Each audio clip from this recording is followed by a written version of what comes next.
ഫാത്തിഹ സൂറത്തിലെ 6-ാമത്തെ ആയത്ത് ഇഹ്ദിനസ് സിറാത്തൽ മുസ്തഖീം. ഇവിടെ ആദ്യം ശ്രദ്ധിക്കാനുള്ളത്, ചില ആളുകൾ ഇഹ് ദിന എന്ന് ഓതാറുണ്ട്. ഇഹ് എന്ന് ഓതരുത്, മറിച്ച് ഇഹ് എന്ന് മാത്രമേ അവിടെ ഉച്ചരിക്കാവൂ. ഇഹ്ദിനസ് സിറാത്തൽ, ഇവിടെ സ്വാദ്, അതുപോലെ തന്നെ റാ, അതുപോലെ തന്നെ ത്വാ, ഈ മൂന്നക്ഷരങ്ങളും വളരെ ഇമ്പോർട്ടൻ്റ് ആണ്. ഇഹ്ദിനസ് റോത്തൽ, ത എന്ന് ഉച്ചരിക്കരുത്, മറിച്ച് തോ എന്ന് തന്നെ ഉച്ചരിക്കണം. ഇഹ്ദിനസ് സിറാത്തൽ, ശേഷം മുസ്തഖീം. ഇവിടെ മുസ്, സീന് പറയുന്ന സമയത്ത് എന്ന ശബ്ദം പുറപ്പെടണം. മുസ്തഖീം.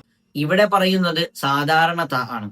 ഇതിനു മുമ്പ് പറഞ്ഞത് തോ ആണ്. സിറാത്ത എന്നതിന്റെ അവസാനത്തിൽ തോ ആണ്.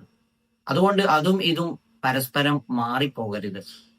മുസ്തഖീം, ആ താഇന് ശേഷം ഖാഫാണ് സംഭവിക്കുന്നത്. ഖാഫിന്റെ മഖ്റജ് എന്ന് പറയുന്നത് നാവിന്റെ അങ്ങേ അറ്റം മേലെ അണ്ണാക്കിൽ മുട്ടിക്കുമ്പോഴാണ് ഖാഫ് പുറപ്പെടുന്നത്. മുസ്തഖീം.